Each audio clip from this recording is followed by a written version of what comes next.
Only a few years ago, we were a discouraged people. Because we were the first to lose our jobs when Old Man Depression came along and the last to get them back, we struggled vainly to regain our bearings while depression, fear, and failure stalked the nation. A tenth of the population of the United States, we formed as a race over a sixth of the unemployed. 1 out of every 4 of us was on relief.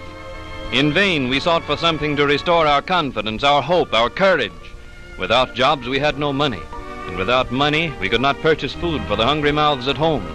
Our only hope lay in charity. Hunger drove our people to the bread lines. Anxiously, we waited for some sign of better days. Then came the federal government's work program. One by one, it took us out of the bread line.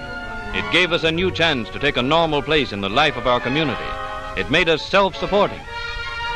It changed the haggard, hopeless faces of the bread line into faces filled with hope and happiness, for now we work again.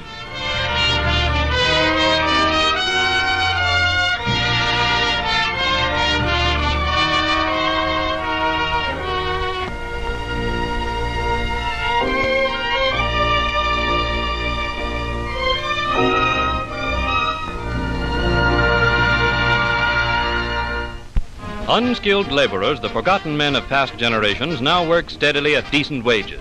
The nation over, they're building and repairing schools, public buildings, community centers, and airports to meet the changing needs of our modern world. In one project at the nation's capital, 1,200 men are employed in improving Bowling Field, grading, constructing runways, building hangars, and administration buildings. In addition to the hundreds of unskilled laborers who were removed from relief roles, many skilled workers are employed in this important improvement project. Hundreds of homes have been freed from the bondage of poverty as their breadwinners find security and hope in their new jobs.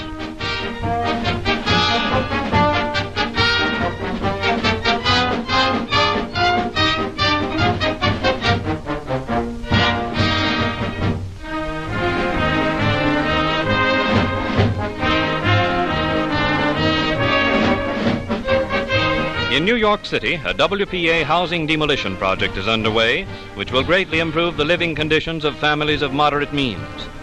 In many other cities of the country, old tenements and fire traps are being torn down to make way for modern buildings containing comfortable sanitary apartments.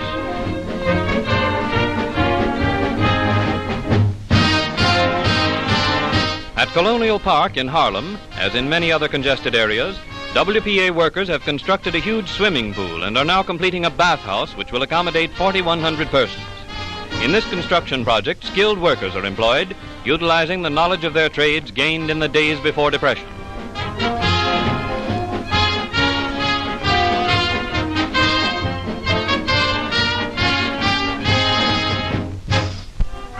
Swimming pools are particularly valuable to the community because they offer a haven of relaxation to young and old during the hot summer months.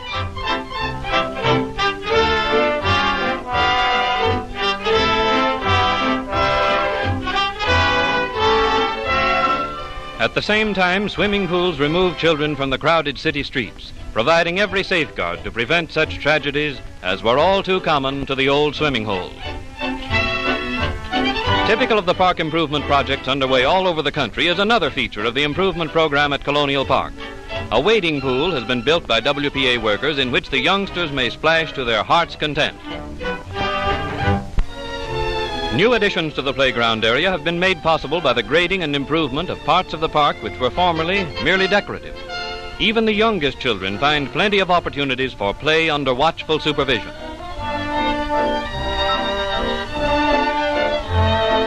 In many parts of the country, nursery schools have been established where almost 10,000 children of our needy families are provided with hot meals, supervised play activities, and excellent preschool training under competent instructors removed from relief roles.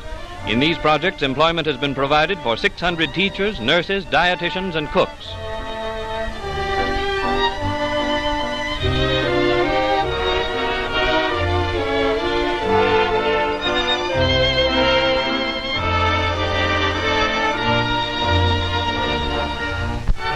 At the other extreme of age, more than 300,000 adults have learned to read and write for the first time in their lives. Eagerly they study, realizing how very much a little knowledge can mean in our modern workaday life. Teachers drawn from relief roles instruct them in useful subjects such as arithmetic and foreign languages. In Harlem, where a large part of the population is from Puerto Rico and Central and South America, A knowledge of Spanish is valuable to workers, shopkeepers, and others. In this class, elementary instruction in the spoken language is given by native teachers. In cooperation with the National Youth Administration, 26,500 young men and women are employed as instructors, laboratory assistants, and clerical helpers. Thus, they are enabled to continue their education.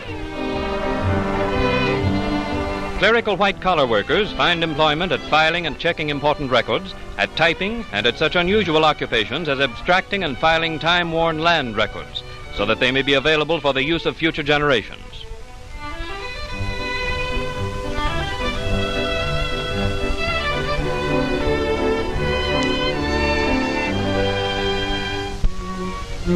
As part of the program of rehabilitation and the conservation of human resources, a number of household training schools have been established by WPA. In these schools, girls from relief families are prepared for domestic work which will make them self-supporting. Others take the course in order to learn the arts of homemaking for use in their own homes. In modern kitchens, under competent instructors, the girls are taught to cook and to prepare salads and other delicacies which add much to everyday meals.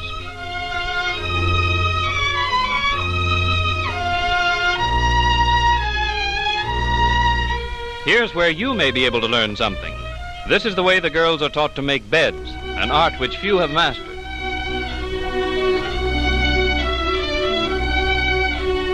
These household training courses have already sent hundreds of girls out into the world, well equipped to secure domestic positions and able to command skilled workers' wages. Health education is an important part of the WPA program. At a number of health centers in large cities, qualified instructors teach groups of women first aid methods and the proper care of children. The care of the sick is also taught by trained instructors at health centers throughout the country. These projects which you have seen are part of a broad national educational program through which WPA has helped millions of children and adults. In a number of communities, sewing rooms have been established in which are employed women who are the breadwinners for their families. Here, garments are made for distribution to needy families.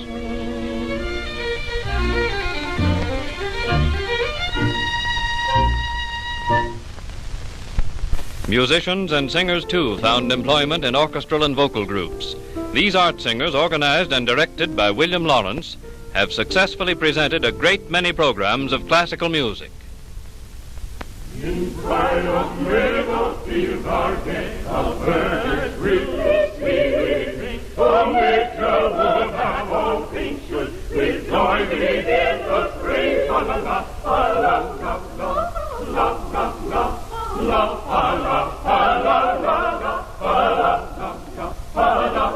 la, with joy begin the spring.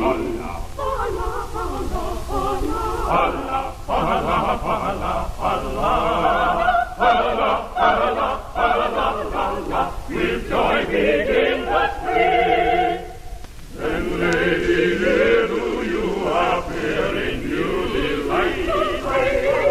I will their save of birth and day, for cheerfully will sing. La la la, la la la, la la la, la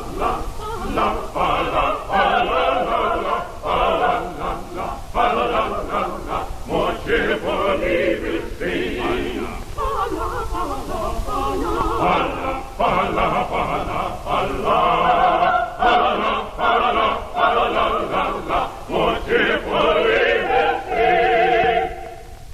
One of our greatest contributions to the world of music is the spiritual, recognized the world over as a fine example of the folk music of America. This choir, directed by Juanita Hall, presents our traditional music in all its beauty. Sickles all wheel, way up in the middle of the air. Sickles all wheel, way in the middle of the air.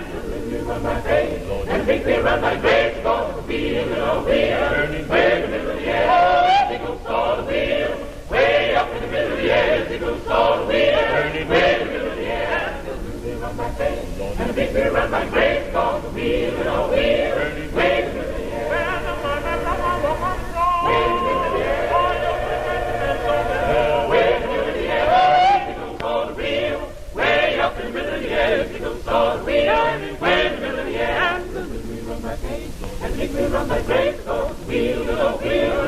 in the middle of the air. Oh, you see, that sister dressed so fine. She ain't got religion on her mind.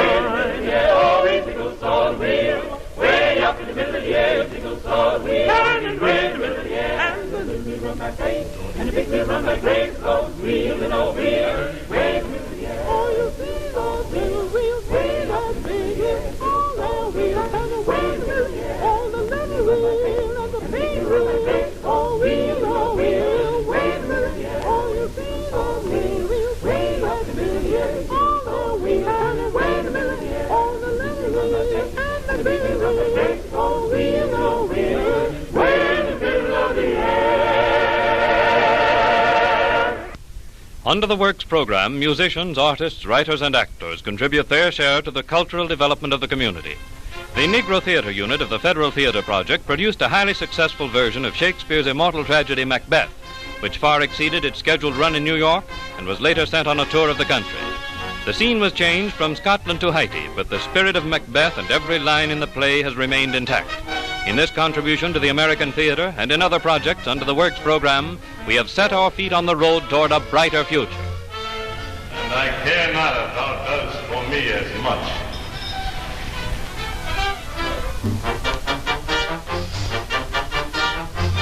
Fear not, till Burnham Wood do come to Dunsinane, and now a wood comes toward Dunsinane.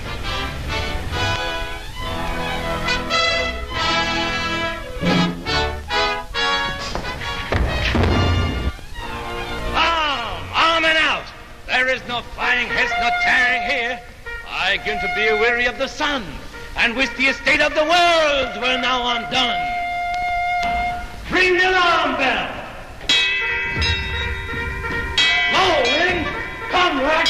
At least we'll die with harness on our backs. What's he that was not born of woman? Such a one am I, to fear or none. Let me find him fortune. Tyrant, show thy face. I cannot strike at wretched turns, whose arms are hired to bear their staves. If thou beest slain and with no stroke of mine, my wife and children's ghost will haunt thee still. What is thy name?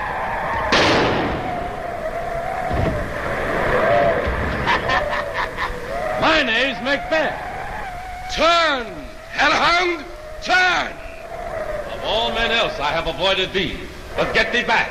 My soul is too much charged with blood of thine already. Then yield thee, coward, and live to be the show in the gaze of time. We'll have thee as our rare monsters are, painted upon a pole, and under it, here may you see the tyrant. I will not yield. Though Burnham would be come to Dunsinane, yet I will try the land. I have no way. Lay on, Macduff, and damned be he who first cries, hold enough.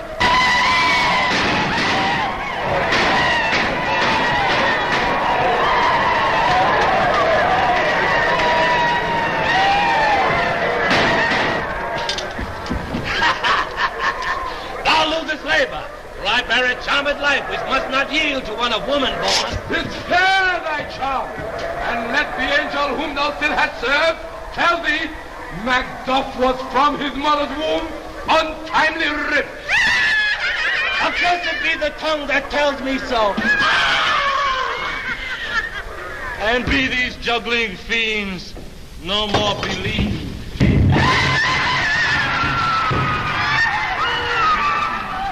Hail, King!